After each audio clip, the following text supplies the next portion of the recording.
नगर निकाय चुनाव को लेकर फैसला आ गया है। ओबीसी आरक्षण के बिना सरकार कराए निकाय चुनाव। हाई कोर्ट ने ये फैसला सुना दिया है। जी हां, उच्च न्यायालय ने दिया फौरन चुनाव कराने का आदेश। न्यायालय ने नहीं मानी सरकार की कोई भी दलील। आइए जानते।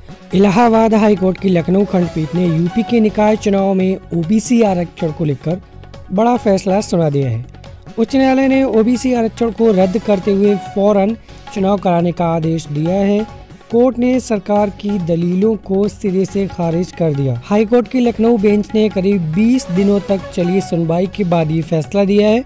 मंगलवार को हाई कोर्ट ने अपने फैसले में कहा कि ट्रिपल टेस्ट के बगैर ओबीसी को कोई आरक्षण न दिया जाए। ऐसे में बगैर ओबीसी को आरक्षण दिए स्थानीय निकाय चुनाव कराए जाएं। कोर्ट ने राज्य सरकार को ट्रिपल टेस्ट के लिए आयोग बनाए जाने का आदेश दिया। कोर्ट ने चुनाव के संबंध में सरकार द्वारा जारी गत 5 दिसंबर को अंतिम ड्राफ्ट आदेश को भी निरस्त कर दिया। न्यायमूर्ति देवेंद्र कुमार उपाध्याय और न्यायमूर्ति सौरभ लवानिया की खंडपीठ ने मंगलवार को यह निर्णय ओबीसी आरक्षण को चुनौती देने वाली याचिकाओं पर सुना। मामले में याची पक्ष ने कहा था कि निकाय चुनाव में ओबीसी आरक्षण एक प्रकार का राजनीतिक आरक्षण है।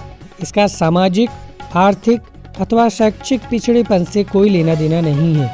ऐसे में ओबीसी आरक्षण तय किए जाने से पहले सुप्रीम कोर्ट द्वारा दी गई व्यवस्था के तहत डेडिकेटेड कमेटी द्वारा ट्रिपल टेस्ट कराना अनिवार्य है, जिस पर राज्य सरकार ने दाखिल किए गए अपने जवाबी हलफनामे में कहा था कि स्थानीय निकाय चुनाव मामले में 2017 में हुए अन्य पिछड़ा वर्ग ओबीसी के सर्वे को आरक्षण का आधार माना जाए। सरकार ने कहा कि इसी सर्वे को ट्रिपल टेस्ट माना जाए। सरकार ने ये भी कहा कि ट्रांसजेंडर को चुनाव में आरक्षण नहीं दिया जा सकता। सुनवाई में हाई कोर्ट ने सरकार से पूछा था कि किन किन प्रावधानों के तहत निकायों में प्रशासकों की नियुक्ति की गई है। इस पर सरकार ने कहा कि 5 दिसंबर 2011 के हाई कोर्ट के फैसले के तहत इसका प्रावधान है। आइए जानते हैं रैपिड सर्वे क्या होता है।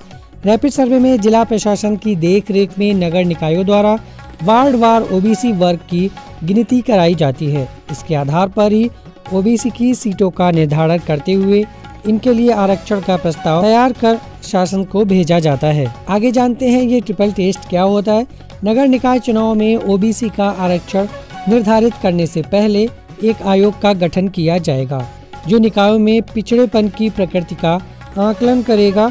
इसके बाद पिछड़ों के लिए सीटों के आरक्षण को प्रस्तावित करेगा। दूसरे चरण में स्थानीय निकायों द्वारा ओबीसी की संख्या का परीक्षण कराया जाएगा और तीसरे चरण में शासन के स्तर पर सत्यापन कराया जाएगा।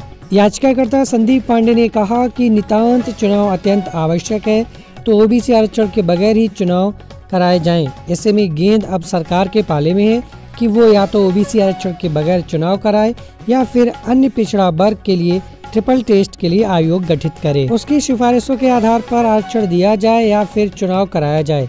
याचिकाकर्ता संदीप पांडे ने कहा कि आज हाई कोर्ट में सुनवाई के दौरान कोई बहस नहीं हुई।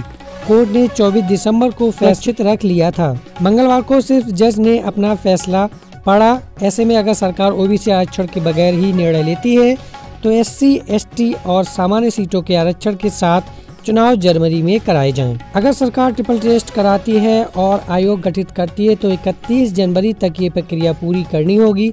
ऐसे में आयोग की अनुशंसा के साथ हर जिले में जिलाधिकारी आरक्षण को लेकर अपनी सिफारिशें भेजेगा। ट्रिपल टेस्ट के तहत सरकार को एक डेडिकेटेड कमीशन बनाना होगा। फिर ये कमीशन ओबीसी की स्थिति पर अपनी रिपोर्ट देगा।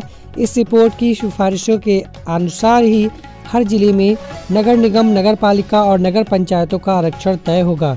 याचिकाकर्ता संदीप पांडे के अनुसार अगर सरकार ओबीसी के लिए ट्रिपल टेस्ट नहीं कराती है तो ओबीसी को सामान्य की तरह ही मानकर सिर्फ SC, ST आरक्षण के साथ वो आगे बढ़े।